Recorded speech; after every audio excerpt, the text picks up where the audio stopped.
하실 말씀은 고린도전서 2장 10절에서 14절 말씀입니다. 고린도전서 2장 10절에서 14절 말씀. 자, 여러분이 한 절씩 교독하겠습니다. 하나님께서는 성령을 통해 이것을 우리에게 깨달아 알게 해주셨습니다. 성령께서는 모든 것, 곧 하나님의 깊은 것들까지도 자세히 살피시는 분이십니다. 만일 사람 속에 있는 그 사람의 영이 아니면 누가 그 사람의 생각을 알 수 있겠습니까? 이와 마찬가지로 하나님의 영이 아니면 아무도 하나님의 생각을 알 수 없습니다. 우리는 세상의 영을 받지 않고 하나님께로부터 온 영을 받았습니다. 이것은 하나님께서 우리에게 주신 은혜의 선물들을 깨달아 알게 하시려는 것입니다. 우리가 이 선물들에 대해 말하는 것은 사람의 지혜가 가르쳐준 말들로 하는 것이 아니라 성령께서 가르치신 말들로 하는 것입니다. 곧 신령한 말로 신령한 일들을 설명하는 것입니다. 함께 읽겠습니다. 육에 속한 사람은 하나님의 영적인 일들을 받아들이지 않습니다. 그에게는 이런 것이 어리석고 이해할 수 없는 일들입니다. 이런 일들은 영적으로만 분별되기 때문입니다. 아멘. 목사님 나오셔서 말씀 전해주시겠습니다.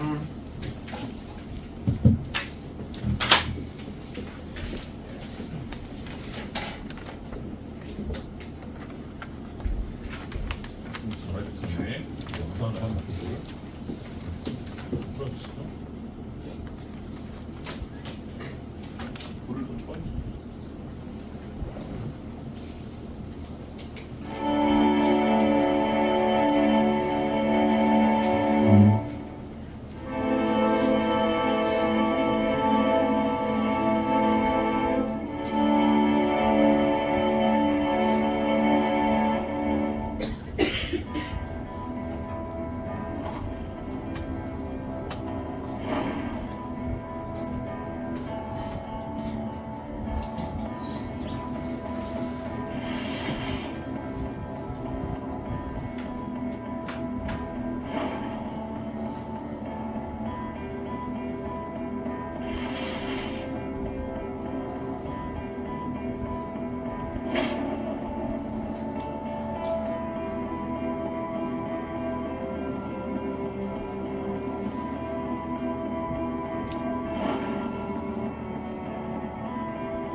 This is his scrapbook. There are all kinds of fascinating pictures in it. Perhaps you can see this is a picture of Nicholas Winton himself with one of the children he rescued. Back here is the list of all the children. This is Vera Diamant, now Vera Gissing. We did find her name on his list. Vera Gissing is with us here tonight. Hello, Vera. And I should tell you that you are actually sitting next to Nicholas Winton.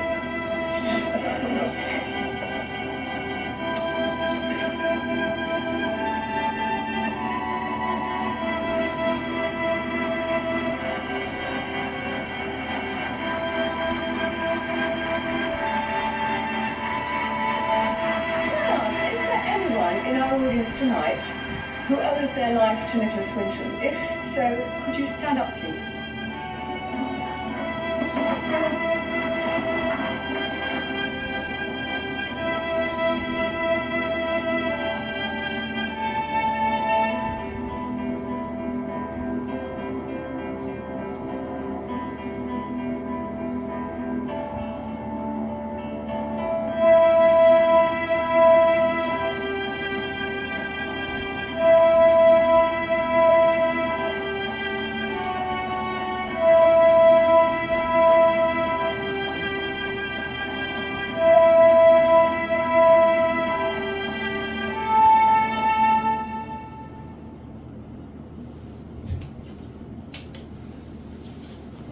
같이 본 영상은 3월 31일 세가족 총잔치가 있죠. 생각하시면서 우리가 복음을 전하는 일이 이와 같은 일이었어요.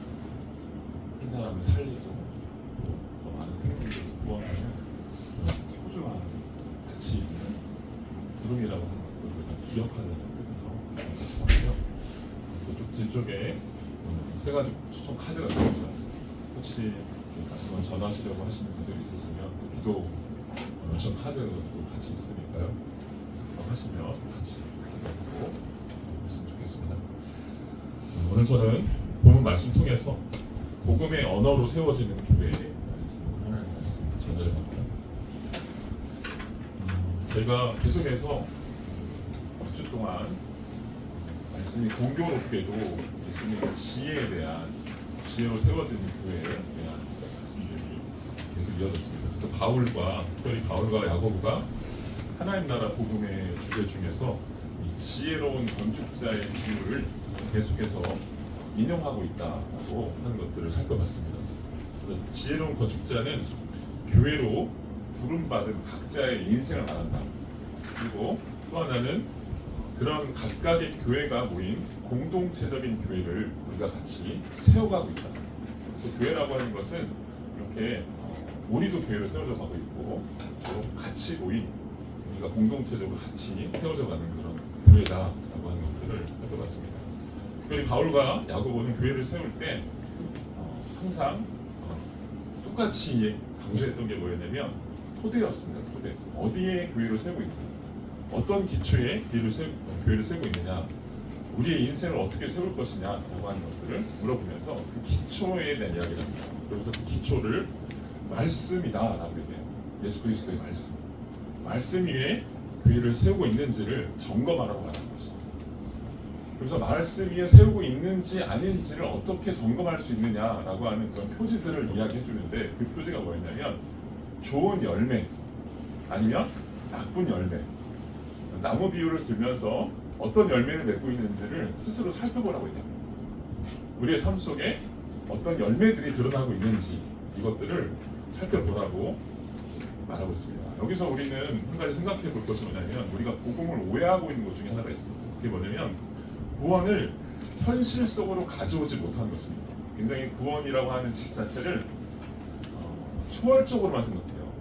초월적으로 하나님 나라에 가는 것, 이 땅을 뛰어넘어서 언젠가 하나님 나라에 가는 것, 그리고 이 땅에서 어떻게 살아야 될지에 대해서는 사실 우리의 이야기, 우리의 숙제가 아니다라고 생각하는 경우가 많이 있습니다. 제가 얼마 전에 어떤 책 제목을 보니까 그 제목이 참 인상적이더라고요. 민주주의는 회사의 문 앞에서 멈춘다라는 책이 있더라고요.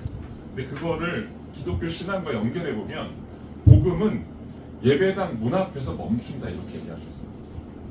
우리가 오해하고 있는 복음은 예배당 안에서는 복음을 말하는데 예배당 밖을 나가는 순간 우리의 복음이라고 하는 그 능력이 혹시 멈추는 것은 아닌가라고 생각해 보셔야 한다는 거예요. 한국교회가 왜 힘을 잃었을까라는 생각을 많이 해봐요. 왜냐하면 저도 한국교회 목회자이고 또 여기서 사역을 하고 있잖아요. 그리고 앞으로 이 시대에 우리가 같이 세워야 하는 그런 한국교회입니다. 한국교회가 1000만이라는 그런 기록적인 교인 수를 자랑합니다. 또 수많은 예배와 그런 뜨거운 기도 이런 것들이 살아 있습니다. 또 초월적인 그런 성령운동, 또 세계 10대 교회라고 10대 교회 안에 드는 그런 교회들, 메가처치라고 하는데요. 그런 메가처치들이 한국 교회 안에 또 많은 것도 사실입니다. 이런 것들을 자랑하지만 기독교적인 그런 구원의 의미를 문 밖으로 내보내는 데 있어서는 한 발자국도 발을 떼지 못하고 있는 것, 이것이 어떻게 보면 우리 안타까운 현실이라고 할 수 있다라고 하는 것입니다. 그래서 우리가 구원받은 것, 우리가 교회로 부름받았다라고 하는 것이 무엇인지를 조금 더 성경을 통해서 자세히 볼 필요가 있습니다. 그래서 저희는, 우리 교회는 복음으로 세워지는 교회가 되는, 우리의 일상이 복음으로 채워지는 그런 교회가 됐으면 좋겠다라는 그런 소망을 갖고 있습니다. 그래서 우리가 부름받았다라고 하는 사실이 우리 주변에 있는 사람들에게, 우리가 같이 마주 대하는 그런 가족뿐만 아니라 주변에 있는 모든 사람들에게 어떤 효능감이 있어야 돼요. 이것이 오늘 성경이 말하는, 성경에서 지속적으로 말하는 복음의 능력인 줄 믿습니다. 그래서 이런 이분법적인 세계관이 아니라 영과 육이 또 이 현실 세계가 모두 하나님께서 지으셨고 이 모든 세계 속에서 하나님의 이런 복음의 능력이 힘이 상실하지 않고 우리 삶 전체를 지배할 수 있다는 것을 우리가 복음을 믿으면서 경험하고 또 살아내야 될 줄로 믿습니다. 또 오늘 예수님과 사도들은 우리가 믿는 이 복음이 현실 안에서 열매로 나타난다고 이렇게 말합니다. 열매. 지난주에도 한번 살펴봤는데 열매. 이 열매가 뭐냐면 좋은 나무는 좋은 열매를 맺는다 이런 개념에서 나온 거예요. 예수님 말씀하신 그 나무 비유를 그대로 가져서 또 사용하면서 바울은 이걸 조금 더 확장합니다. 어떻게 확장하냐면 열매를 조금 더 자세하게 그려요. 그래서 대표적인 게 뭐였냐면 성령의 9가지입니다. 그래서 성령에 이런 열매들이 있다 이렇게 쭉 설명하는 거예요. 그래서 이 복음을 믿는 사람들에게는 삶 속에서 일상 속에서 열매가 드러난다. 열매가 나타난다. 그래서 그 열매를 자세하게 9가지로 풀고 있습니다. 근데 우리 지난주에 살펴본 것처럼 그 9가지 중에서 가장 중요한 게 뭐였어요? 가장 핵심이 뭐였냐면 사랑입니다. 사랑의 원리. 성경 66권의 전체를 하나로 한 단어로 이야기하면 예수님께서 말씀하시죠. 율법사에게 물어보죠. 성경과 구약의 모든 성경에 뭘 말하니? 물어보니까 율법사가 이렇게 얘기합니다. 하나님 사랑, 이웃 사랑입니다.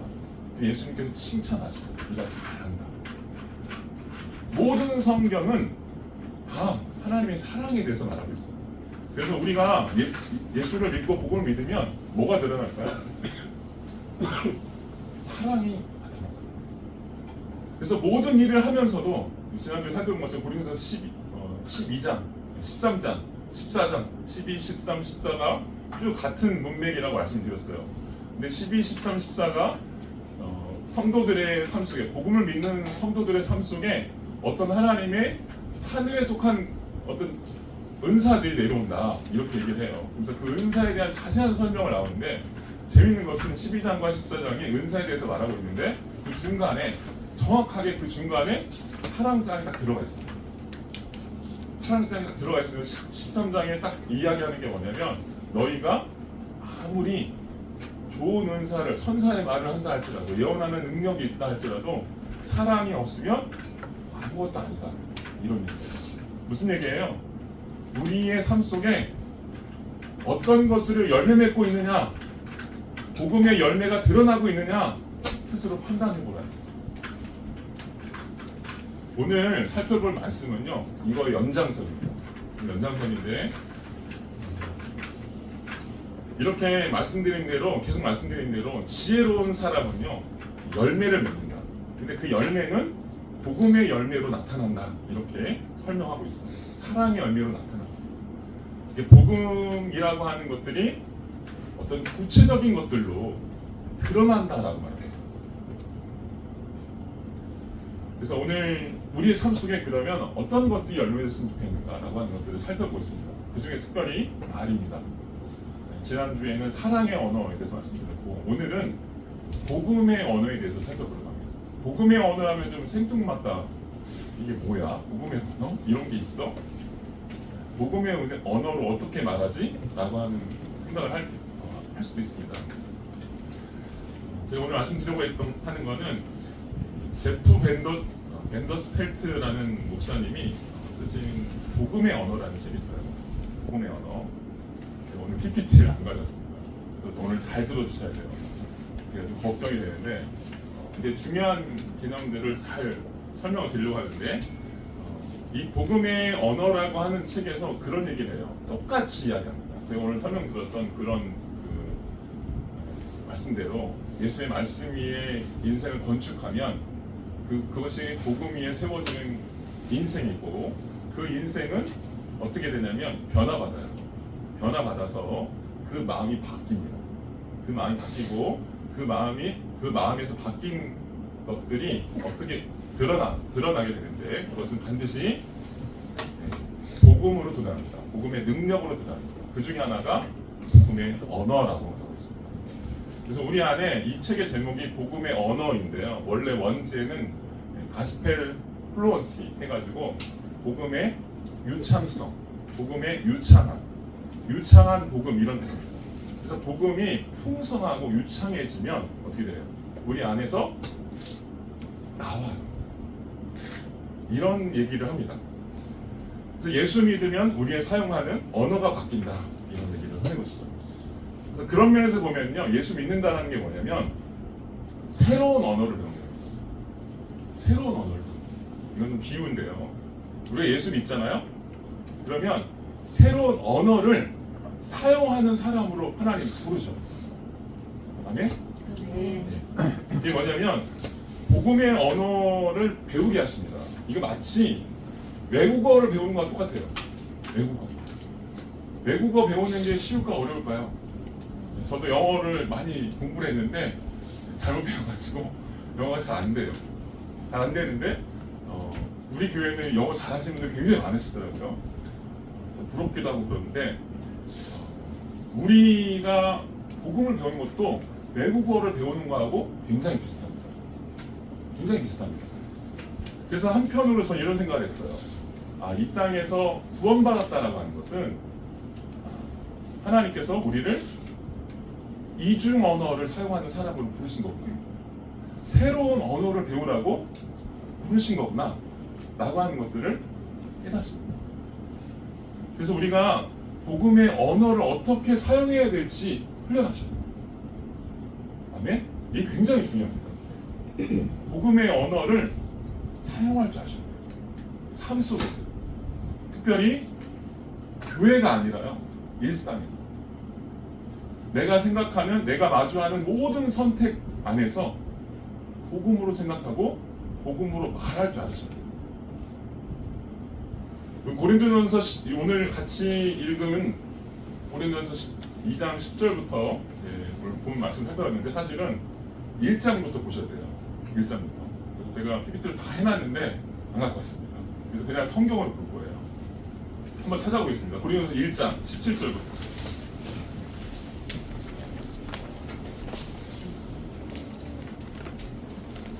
고린도전서 1장 17절부터 우리가 2장 10절부터 14절까지 봤는데요. 앞에서부터 보셔야 됩니다. 1장에 보면 어떤 주제가 계속 나오고 있습니다. 그게 뭐냐면 먼저 나오네요. 감사합니다. 여기 보면 뭘 보셔야 되냐면 지혜라는 말을 자세히 보셔야 돼요. 지혜라는 주제에 대해서 계속 설명하고 있습니다. 이 복음은 결론은 복음은 하나님의 지혜예요. 하나님의 지혜. 그래서 이 지혜라는 말이 어떻게 우리에게 다가왔는지 설명하고 있는지 한번 18절부터 보겠습니다. 18절 시작. 십자가의 말씀이 얼마나 나온 사람에게는 어리석은 것이나 구원받는 우리에게는 하나님의 능력입니다. 기록되기를 내가 지혜로운 사람들의 지혜를 바라고 중정한 사람들의 충분할 것이라고 말했습니다. 지혜로운 사람이 어디 있습니까? 십자가 어디 있습니까? 이 세대의 예언가가 어디 있습니까? 하나님께서 세상의 지혜로 함께 하시는 것이 아닙니까? 하나님의 지혜에 있어서는 세상이 자신의 지혜를 통해 하나님을 알 수 없으므로 하나님께서는 어리석게 보이는 말씀 선물을 통해 믿는 사람들을 구원하시기를 기뻐하셨습니다. 유대인은 유대 사람은 표적을 구하고 그리스 사람은 지혜를 받지만 우리는 십자가에 못 박힌 그리스도를 사모합니다. 이것이 유대 사람에게는 마음에 걸리는 것이며 이방 사람에게는 어리석은 것이지만 부르심을 받은 사람들에게는 유대 사람이든 그리스 사람이든 그리스도는 하나님의 능력이며 하나님의 지혜입니다. 네. 여기 보면 똑같은 주제가 반복돼요. 그게 뭐냐면 지혜입니다. 지혜. 우리 아까 살펴봤는데 마태복음 7장, 고린도전서 3장, 그리고 야고보서 3장에서 계속 나온 주제가 뭐였어요? 지혜로운 건축자. 여기서 또 지혜가 또 들습니다. 같이 다 연결돼 있어요. 성경이 이렇게 다 연결돼 있어요. 그 키워드를 이해하시면 그게 뭔지 압니다. 그래서 성경을 이해하실 때 이런 어떤 개념들을 잘 아실 필요가 있습니다. 이런 개념들을 알 때 복음을 이해할 수 있게 됩니다. 네, 오늘 여기서 뭐라고 하냐면 고린도전서 1장 17절부터 2장 13절까지 보면 헬라어 성경에는 이 지혜라는 말이 15번 나옵니다. 근데 이 번역 성경, 우리가 갖고 있는 개역 개정에는 21번 더 많이 사용하고 있어요. 번역을 하면서 바꾼 거죠. 대모사 같은 것들요. 그래서 근데 특별히 두 종류의 지혜를 대조하고 있어요. 두 종류의 지혜를 대조합니다. 어떤 거냐면 세상 지혜, 그리고 그것과 구별되는 하나님의 지혜에 대해서 말합니다. 하나님의 지혜는 바로 복음을 말합니다. 복음. 그러면서 사도 바울이 아주 중요한 얘기를 하는데요. 여기 보면 우리가 같이 읽은 말씀에 보면 10절부터 보면 십자가의 말씀이라고 합니다. 십자가의 말씀 뭐예요? 복음, 곧 여기서 말하는 지혜입니다. 이 지혜가 멸망하는 사람들에게는 어리석은 것이다. 근데 구원을 얻은 우리에게는 하나님의 능력이다. 또 그 다음 보면 내가 지혜로운 사람들의 지혜를 멸하고, 이거 세상 지혜, 총명 있는 사람들의 총명을 폐할 것이다. 똑같은 얘기예요. 총명 지혜 같은 얘기고요. 지혜로운 사람이 어디 있습니까? 학자가, 변론가가 똑같은 얘기죠. 학자, 변론가 다 지혜를 다룬 사람들.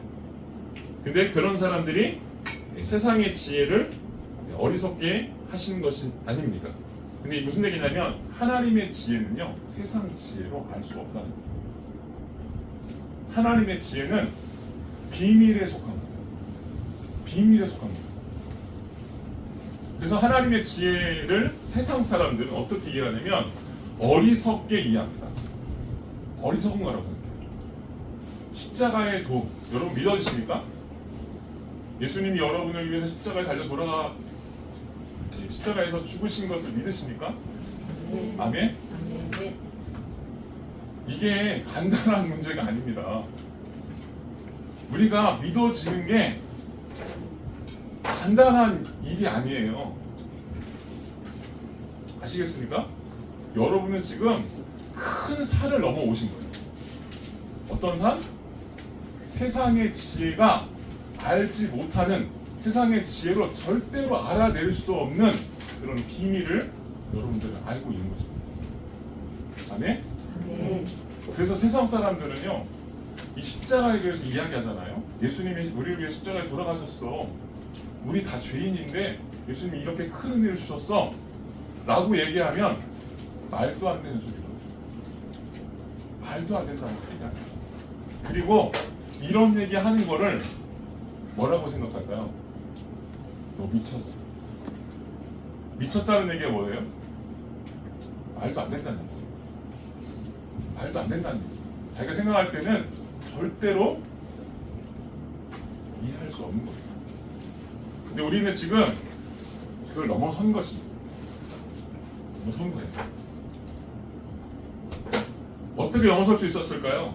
이것은 성령으로만 가능해요. 성령으로만 가능해요. 오늘 고린도전서 2장 10절 한번 읽어볼까요? 10절 읽어보겠습니다. 시작. 하나님께서는 성령을 통해 이것을 우리에게 깨달아 알게 해주셨습니다.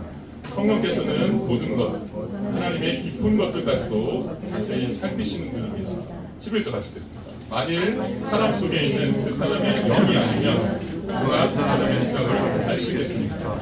이와 마찬가지로 하나님의 영이 아니면 아무도 하나님의 생각을 알 수 없습니다. 아멘? 우리가 아무것도 아닌 것처럼 보여지지만요, 우리가 아닌 것이 아니고 성령께서 우리 안에 들어오셔서 이것을 믿게 하신 거예요. 그래서 우리가 비로소 하나님의 사랑을 믿을 수 있게 됐어요. 예수 그리스도가 하나님의 지혜다라고 하는 것들을 인정하게 됐습니다. 다 모두 뭘 통해서만 가능하냐면 성령을 통해서만 가능하다라고 말하고 있어요. 그래서 성령께서는 모든 것을 알게 해주셔요. 모든 것, 여기 모든 것이라고 얘기했어요. 그리고 모든 것은 곧 하나님의 깊은 것이라고 말합니다. 하나님께서 숨겨놓은, 여기 이제 다른 표현으로 뭐라고 말하냐면 깊은 것, 이런 표현들을 다른 말로 또 뭐라고 하냐면 비밀이라고 합니다. 이 비밀을 하나님께서 꼭꼭 숨겨놓은 아주 깊이 묻어놓으신 그런 비밀을 우리에게 다 보여주셔요. 여러분이 다 오픈하셔요. 성령은 이래서 성령은 우리가 아는 거와 좀 다를 수 있어요. 우리가 한국교회에서 좀 안타까운 것은 무슨 오순절 때 있었지만 우리가 아는 성령님은 어떤 분이냐면 대부분 성령님을 강조하면 은사나 능력을 주로 생각합니다. 우리는 안 그런가요? 우리는 안 그런가요? 성령을 강조하고 성령을 받으라 뭐 이렇게 얘기하는 그런 교회들, 저는 이제 그런 교회에 있다 보니까 생활을 많이 했는데 그런 성령에 대한 강조를 많이 하는 교회, 한국교회 그런 분위기를 보면 은사나 능력을 떠올립니다. 그래서 방언받고 병 고치고 또 예언하고 이런 뭐 신비한 능력이 나타나는 이런 것들을 성령하고 연결하려고 하는 그런 시도들이 굉장히 많습니다. 근데 오늘 성경은요, 성령에 대해서 전혀 새로운 얘기를 하세요. 전혀 새로운 얘기를 하십니다. 성령은 그게 본질이 아니라 성령은 하나님의 깊은 것을 보여주시는 분이에요. 하나님의 지혜를 깨닫게 해주시는 분이에요. 또 이것을 사도 바울은 이렇게 얘기했지만 요한복음에는 이렇게 얘기합니다. 성령을 가리켜서 보혜사라고 얘기합니다. 보혜사는 어떤 분이냐? 우리를 돕는 분이다. 뭘 도와주느냐? 진리의 성령님. 다시 얘기하면 진리를 깨닫도록 도와주시는 분이 성령이라고 이렇게 이야기하고 있습니다. 그래서 신자는 성령님이 그 안에 내주하시기 때문에 복음을 이해하고 깨닫게 돼요. 그래서 여러분들이 지금 내가 뭐 복음을 깨닫고 있다, 복음이 들려온다, 들려진다 이렇게 생각할 수 있어요. 근데 이게 우리가 한 게 아닙니다. 우리가 한 게 아니에요. 그리고 아직 배워갈 게 너무나 많습니다. 그래서 복음을 이해한다면 우리가 항상 이렇게 생각하셔야 돼요. 아, 우리 안에 성령이 내주하고 계십니다. 성령이 우리로 하여금 복음을 깨닫도록 우리를 인도해주고 계시구나라고 생각하셔야 됩니다. 그런 의미에서 복음은 하나님의 철저한 신비에 속한 거예요. 제가 복음에 대해서 몇 번 설명드렸는데 이 복음의 특징 중에 하나가 뭐냐면 미스테리온이라는 있어요. 미스테리온이 뭐예요? 신비라는 거죠. 근데 성경에서 말하는 신비란 미스테리온이라는 말을 성경이 쓰거든요. 근데 그 미스테리온이라는 말의 사전적인 의미가 뭐냐면 이런 뜻입니다. 여기서 말하는 것이 약간 달라요. 신비인데 다 이미 드러나 있어요. 다 드러나 있는데 감춰져 있어요. 신기하죠? 이미 다 드러나 있는데 그걸 깨닫지 못해요. 성경이 하나님의 말씀이 성경에 이렇게 다 들어와 있어요. 누구나 다 읽을 수 있어요. 근데 그것을 깨닫지 못해요. 그걸 가르쳐서 뭐라고 그래요? 신비다. 아멘? 불신자도 이걸 믿습니다. 지식이 뛰어난 사람들도 교양으로 이걸 성경을 읽습니다. 근데 그것을 깨달을 수 있을까요? 신비를 깨달을 수 있을까요? 깨닫지 못합니다. 오직 하나님의 성령을 모신 사람에게만 성경이 깨달아져요. 하나님이 나를 위해 죽으셨다라고 하는 것들을 믿게 됩니다. 그리고 복음에 대해서 더 궁금해하죠. 그래서 성령은 신자에게만 있는, 특별히 하나님께서 우리를 사랑하셔서 우리에게 주시는 것입니다. 인간은 세상의 지혜로 복음을 절대로 이해할 수 없습니다. 이어령 장관 아시죠? 이어령 장관 돌아가셨는데요. 이어령 장관님이 예수를 믿지 않다가 노년에 예수를 믿으셨어요. 그런 얘기를 하십니다. 이분이 아주 똑똑한 분입니다. 어렸을 때부터 천재 소리를 듣고요. 정말 어려서 20몇 살 때 박사학위 받고 20대 때부터 대학 교수를 하셨습니다. 정말 똑똑한 분입니다. 그리고 집안 자체가 다 학자 집안이에요. 집안. 와이프도 교수님이시고요. 근데 이분이 그렇게 얘기하셨습니다. 나는 죽음이 끝이라고 생각해요. 내가 아는 지식을 통해서 예수의 부활을 믿을 수 없었다. 그런데 예수를 믿기로 작정하시면서 이제 그런 부분들을 영적인 차원에서 이제 반성적으로 되돌아보고 싶어요. 좀 어려운 얘기인데요. 그동안 세상 지혜로만 세상을 다 이해하면서 살았는데 이게 아니라고 하는 걸 알았다. 그래서 영적인 것도 있구나 라고 하는 거를 비로소 알게 됐다는 거예요. 근데 이분이 어떻게 알게 됐냐면 이분이 복음을 받아들일 수 있었던 것은 그분의 딸이 있었어요. 큰딸 미나, 장미나라고 하는 분이 있었는데 이분이 공부를 잘해서 미국으로 유학을 가서 유학 가서 또 공부를 또 열심히 해가지고 변호사가 되고 또 로스앤젤레스의 지방 검사가 돼서 청소년 마약 문제를 담당하는 그런 아주 훌륭한, 그래서 신문에도 나오고 아주 전도 유망한 그런 한국 그 교포 해가지고 신문에도 나오고 하는 그런 사람이었습니다. 아주 부러울 것 없는 그런 삶이었죠. 근데 갑자기 시련이 닥칩니다. 시련이 찾아와요. 그래서 이혼도 하게 되고요. 그리고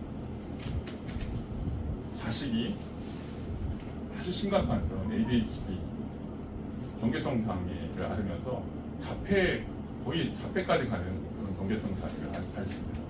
생활이 안 될 정도로. 그래서 나중에는 변호사의 이 업무를 다 포기하고 자식을 위해서 하와이로 가서 하와이에 조금 아들을 위해서 그곳에 가서 사는 일까지 하게 됩니다. 근데 이렇게 사는데 또 문제가 됐던 것은 1992년도에 갑상선 암이 발병합니다. 그리고 그걸 고쳤는데 또 몇 년 있다가 또 재발해요. 세 번 재발하면서 또 문제가 또 터지는 것이죠. 이런 문제가 계속 생겨요. 또 첫째로 낳았던 아들이 갑자기 15일 만에 죽습니다. 그러니까 이분은 인생이 이상하죠. 근데 놀라운 것은요, 이런 시련이 그에게 세상의 지혜를 붙들지 않도록 만들었습니다. 그래서 그로 하여금 하나님의 존재를 찾게 돼요. 그래서 그런 시련을 겪으면서 그 용광로 속에서 하나님을 만납니다. 하나님을 만나요. 그리고 암이 여전히 암하고 싸우고 있는 그런 중에서 기도해도 잘 고쳐지지가 않죠. 근데 어느 날 이제 이분이 이제 목사가 되셨어요. 예수를 믿고 남편도 목사고 그분도 목사, 신학도 하고 해가지고 목사가 되셨는데, 근데 여전히 암은 있습니다. 암 투병 중이에요. 그래서 암하고 싸우고 있는 중에 아버님이 오신 거예요. 이현웅 교수님이 오신 거예요. 하와이 찾아왔어요. 근데 이제 딸이 생활하는 걸 보니까 너무 안타까운 거예요. 얼마나 안타까운지 하와이에 왔는데 딸이 설거지를 하는데요. 설거지, 아빠하고 같이 밥 먹고 나서 설거지를 하는데 눈이 안 보여가지고 설거지를 제대로 못하는 거예요. 그러니까 아빠가 너무 어때요? 마음이 짠하죠. 그래서 안 되겠다 싶어가지고 한국에 와서, 미국 사람들 손이 커가지고 수술 잘 못해, 한국에 있는 의사들이 더 잘해, 그래가지고 한국에 데리고 왔습니다. 데리고 와가지고 이제 수술 일정을 잡게 됐는데, 신기한 거는요, 분명히 암이고 삼기고 계속해서 문제가 생겨가지고 못 고치면 더 안 좋은 쪽으로 암세포가 전이가 돼가지고 망막까지 전이 돼서 눈이 안 보이는 거예요. 근데 그런 상황까지 왔는데 한국에 왔는데요, 나왔습니다. 병원에 가서 이제 그 수술 일정을 잡으러 갔는데 의사가 그러는 거예요. 없어요. 암이 없어요. 그래서 그렇게 물어보더래요. 당신 영어를 잘 못해가지고 미국에 있을 때 미국 의사가 하는 얘기를 잘 못 알아듣고 지금 온 거 아니야? 내가 볼 때는 아무것도 없어. 그래서 이분이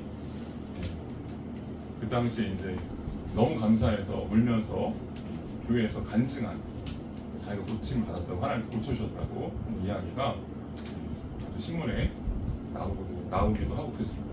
그리고 그 사건을 통해서 아버지 이여름 교수님이 예수를 믿게 돼요. 자기가 아무것도 해줄 수 없는데 그 딸이 그 고통과 병마와 싸우면서 죽음을 초월해서 살아요. 자기는 이렇게 죽어도 괜찮다는 거예요. 근데 아빠가 정말 하나님 만났으면 좋겠다라고 하는 그런 얘기를 듣고 이 전 장관님도 예수를 믿기로 작정합니다. 그래서 이렇게 얘기합니다. 딸의 고통 앞에서 아버지가 해준 것은 아무것도 없었지만 딸이 오랫동안 믿어온 하나님은 기쁨을 주고 상처를 치유해줬다.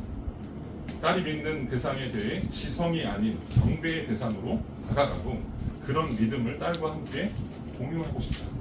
이런 마음을 품으면서 하나님께로 갑니다. 그리고 이분이 관련해 지성에서 영성으로 라고 하는 책도 쓰시면서 새로운 세계가 있다라고 하는 것에 눈을 뜨게 됩니다. 이처럼요, 우리가 얻은 구원은요 놀라운 겁니다. 우리가 얻은 구원은 세상의 지식으로 절대로 이해할 수 없는 지식입니다. 그래서 오늘 사도 바울은 그런 얘기를 해요. 우리가 얻은 구원이 하늘의 지혜다. 우리가 얻은 복음이라고 하는 것이 하늘에 속한 신비에 속한 이 복음이다. 이렇게 얘기를 합니다. 그래서 우리가 우리의 일상 언어를 통해서 설명되지만 세상의 지혜로는 설명할 수 없다. 사도 바울이 고린도전서 2장 1절에 보면 이렇게 얘기해요. 2장 1절에 성제들이여 내가 여러분에게 가서 하나님의 비밀을 전할 때 달변이나 지혜로 하지 않습니다. 나는 세상의 지혜로 여러분에게 말하지 않을 겁니다. 이렇게. 그러니까 이것은 하늘에 속한 것이다라고 하는 것들을 분명히 알았던 것이죠. 그래서 우리는 이렇게 생각해야 됩니다. 혹시 여러분들이 말씀을 듣다가 분명히 안 들렸는데 갑자기 들려오는 때가 옵니다. 그 누가 하신 걸까요? 성령께서 여러분에게 지금 말씀하시는 거예요. 보여주시는 것입니다. 이전에 알아듣는다고 생각했는데 어느 순간 진짜 복음이 들리기 시작합니다. 그때부터 비로소 복음을 알려주시는 것입니다. 하늘에 속한 것들을, 신비에 속한 것들을 그동안 읽었는데 깨닫지 못했던 그 말씀의 의미가 내 속에서 풀어놓아지는 거죠. 그래서 성령께서 그를 거듭나게 하시고 그 안에 거하기 시작하시면서 복음의 언어를 우리가 비로소 알아듣게 되는 것입니다. 이때부터 완전히 새로운 변화가 시작됩니다. 새로운 일들이 시작됩니다. 뭐가 바뀌냐면 생각하는 방식이 바뀌어요.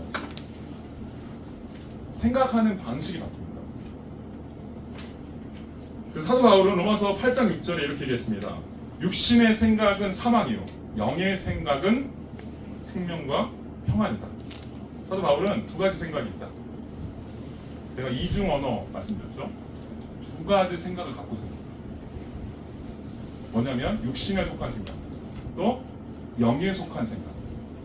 우리가 이 땅에 살면서 예수 믿은 사람 우리에게는요 이 두 가지 싸움이 계속 진행돼요. 그 두 가지 마음이 같이 우리에게 찾아옵니다. 이미지 한번 띄워주세요. 그림. 이 책에서 이 그림을 설명하면 잘 안 보여요. 제가 PPT 해놨는데 나중에 한번 올려드릴게요. 근데 그림, 야 이런 그림이 있구나. 그냥 대략적으로만 보세요. 이게 뭐냐면 나무예요. 나무. 예수님이 나무 비유 말씀하셨다고 했죠. 그래서 왼쪽은 성령의 열매고요. 저쪽은 육의 일입니다. 육신의 생각. 이거는 영의 생각. 영적으로 자라는 교회, 저거는 세상적인 지혜를 따르는 세상 사람. 육신의 생각을 따르는 세상 사람입니다. 그래서 육신의 언어와 복음의 언어 뒤에는 반드시 생각이 따라갑니다. 육신의 생각과 영의 생각 같이 따라갑니다. 여기 뭐라고 말하냐면 맨 위쪽에 보면 열매들이 있어요. 열매들. 육신의 열매가 뭐냐면 잘 안 보이시죠? 통제하려는 욕망, 두려움, 걱정, 염려 이런 것들입니다. 그래서 이런 열매는 어떤 생각들을 낳아요. 그러니까 그런 마음을 갖고 있잖아요. 통제하려는 마음, 또 두려움, 욕망, 걱정, 염려 이런 것들을 갖고 있으면 반드시 그 마음 속에 어떤 생각들이 자라납니다. 어떤 생각들이냐면 이런 겁니다. 나는 땡땡. 여러분이 생각하는 그 모든 그 땡땡들을 통제하지 못해요. 통제하려 드는 거죠. 통제하지 못하고 있어요. 그러나 나는 그 땡땡을 통제해야 된다고 믿고 있어요. 나는 하나님이 나를 더 이상 사랑하지 않는다고 믿고 있어요. 하나님이 우리 아이들의 상황을 통제하지 못하고 계시고 나를 버리셨다고 믿고 있어요. 그분은 사랑이 없으시고 무능하시고 내 곁에 계시지 않아요. 라고 생각하는 게 육신의 속한 생각이에요. 여러분에게 문제가 찾아올 때 사단이 어떻게 할까요? 여러분의 생각을 뒤집어 놓습니다. 흔들어 놓습니다. 너 이게 왜 찾아왔는 줄 알아? 하나님이 너 사랑하지 않는 거야. 하나님이 너 버렸다니까. 이런 마음들을 계속 주죠. 네. 이게 뭐예요? 불안과 두려움, 걱정입니다. 이게 육신에 속한 생각이에요.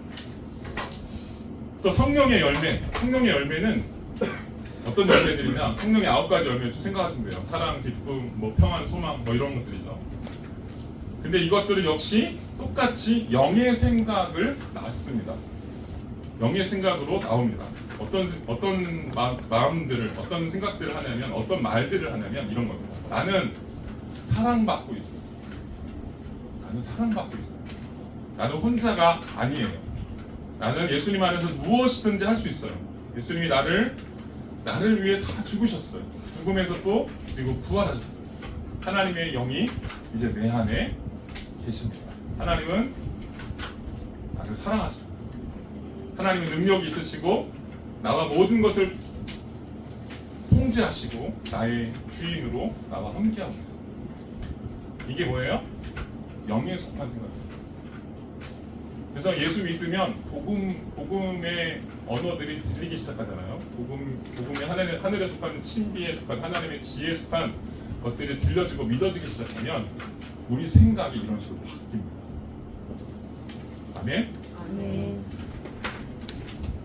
사도 바울 사도가 얘기했던 이 육신의 생각은 우리가 지난번에 그 복음 안에서 발견한 자유라는 책에서 살펴봤던 거기 보면 쇠레인 키에르케고가 이렇게 얘기합니다. 죽음에 이르는 병이라는 책에서 하나님이 아닌 다른 것으로 자신의 정체성을 삼으려고 하는 것, 하나님이 아닌 다른 것으로 우리의 정체성을 삼으려고 하는 것, 이것이 바로 육신에 속한 생각이란 말이에요. 이것이 우리가 태어날 때부터 타락한 아담과 하와의 범죄로 인해서 타락한 우리의 마음속에 뭐가 디폴트 되어 있냐면 하나님 아닌 것으로 자꾸 뭔가를 통제하려고 하는. 근데 통제가 안 되니까 어때요? 두렵고 불안한 그런 마음들이 우리에게 끊임없이 찾아오는 것이 인간의 전형적인 자아라고 말씀하고 있습니다.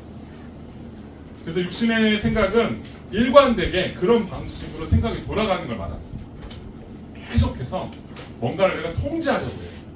그래서 이 상황이 내가 통제가 안 되면 불안합니다. 미쳐요.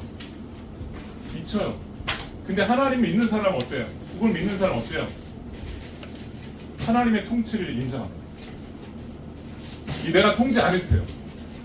내가 통제 안 해도 되는 거예요. 이거 누가 통제하고 있어요? 하나님이 통제하고 있는 걸 믿어요. 이게 하나님의 주인들입니다. 내 삶을 누가 끌고 가세요? 하나님이 끌고 가신다라고 하는 걸 믿어요.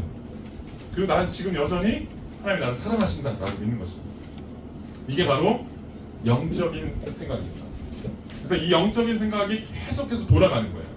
이렇게 돌아가면요, 성령께서 여러분에게 복음의 언어들을 여러분에게 말씀하셔서 여러분들이 깨달으신 거고요. 이제는 뭘 하셔야 되냐면 그것을 구체적으로 내 삶 속에서 표현해내세요. 말하셔야 돼요. 그래서 그걸 뭐라고 하냐면 영적인 생각을 말하는 것, 이게 바로 복음의 언어입니다. 그래서 이 복음의 언어를 우리 일상에서, 여러분의 삶에서, 여러분이 맞닥뜨리는 모든 상황 속에서 여러분이 생각하는 그 생각들을 복음으로 말하는 것들을 훈련하셔야 돼요. 예를 들면 이런 거예요. 여러분에게 돈 문제가 있을 수 있습니다. 아니면 자식의 문제가 있을 수 있습니다. 여러 가지 질병의 문제가 있을 수 있습니다. 각가지 문제는 다 다를 수 있지만 똑같습니다.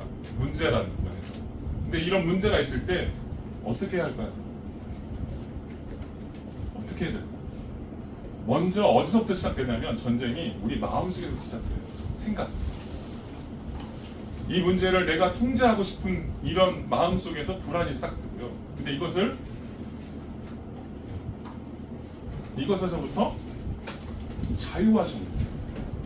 이 삶을 누가 통치하고 계세요? 내가 통제하려고 하는 욕망 자체가 죄된 욕망이라고 하는 것을 고백하고 회개하고, 하나님, 오늘도 제가 똑같이 제가 주인 되려고 했는데 제가 통제하지 않겠습니다. 하나님, 제가 저의 삶의 주인, 하나님께서 저의 삶의 주인이십니다 라고 고백하고 회개하고 다시 영적인 생각으로 돌이킵니다. 그리고 그것을 어떻게 하는 거예요? 기도로, 또는 내 삶에서 말하는 겁니다. 아멘? 두렵잖아요. 그렇죠? 그런 아픔이 있을 때 두렵죠? 말하는 게 뭐예요? 복음을 말하는 게 기도입니다. 여러분이 하는 말 하나하나 하나님 다 들으세요. 여러분의 마음의 고백을 다 들으십니다. 그래서 이런 생각을 말하시는 것이 여러분의 삶이, 여러분의 인생이 지금 교회로 건축되고 있다라고 하는 거예요. 복음으로 지어지고 있다라고 하는 것을 말하는 거예요. 지금부터 얘기 드릴 게 굉장히 중요한데 시간이 다 됐습니다. 한 가지만 설명드리고 다음 주에 한번 더 하려고 하는데요. 할 수 있을지 모르겠네요. 그래서 사실은요, 저는 이렇게 생각해요. 이 복음을 담아내는 게 굉장히 중요하다고 말씀드렸어요. 복음을 언어로 표현하고 자신의 일상으로 가져와서 내 모든 삶 속에서 복음으로 해석하고 복음으로 말하는, 그래서 복음으로 모든 문제들을 하나님께로 다 가지고 와서 내맡기는 이런 작업들이 우리에게 중요하다라고 말씀드렸어요. 근데 그러려면 어떻게 해야 되냐면요, 이게 실제화되고 그런 것들이 성장해야 될 거 아니에요. 복음의 언어들이 더 많아져야 될 거 아니에요. 그죠? 그동안 내가 살아왔던 육신에 속한 이 생각들에서 다 바뀌고 복음에 속한 이 언어들, 복음으로 충만한 영의 생각들이 더 많아져야 될 거 아니에요. 근데 이게 어떻게 가능할까요? 아직은 우리 마음속에 육신의 생각이 더 가득 차 있을 수 있습니다. 하나님이 보이지 않고 문제가 오면 세속적인 생각만 날 때가 있어요. 하나님 왜 오늘 나한테 왜 이러시죠? 하나님 날 사랑하시는 거 아니야? 이런 생각들이 오죠. 이걸 그래서 어떻게 하셔야 되냐면, 이게 중요한데 다 못합니다. 그래서 우리가 뭘 해야 되냐면, 우리가 일단 복음을 잘 이해하셔야 돼요. 잘 이해하는 게 중요해요. 잘 이해하려면 어떻게 될까요? 복음을 배우는 교회에 가셔서 말씀을 들으셔야 돼요. 그래서 저는 교회가 뭐냐라고 정의할 때 이렇게 얘기해야 돼요. 복음의 언어를 배우는 랭귀지 스쿨과 똑같아요. 우리가 일상을 살아갈 때 언어가 필요하듯이 복음으로 살아가기 위해서는요, 복음의 언어를 배우셔야 돼요. 근데 그런 의미에서 복음적인 교회, 복음으로 충실한 교회에 가서 말씀을 듣고 복음이 무엇인지를 내가 명확하게 알아야 돼요. 그래서 주일 예배는요, 그런 의미에서 우리가 복음으로 새로워지는, 우리 일상이 복음으로 말해지는 그런 훈련을 해가는, 문법을 배우는 그런 시간과 같습니다. 만약에 거듭난데도 불구하고 복음의 언어가 성장하지 않을 수 있습니다. 거듭났음에도 불구하고 10년, 20년 믿었고 심지어는 죽을 때가 다 됐는데도 복음의 언어가 성장하지 못할 수 있어요. 아까 말씀드린 대로 교회 밖으로 나가는 것은 한 발자국도 되지 못하는, 내 일상으로 복음을 한 번도 연결해 본 적이 없는, 신앙생활은 교회에서만 하는 거야 라고 하는 방식으로 믿었을 수 있다라고 하는 것입니다.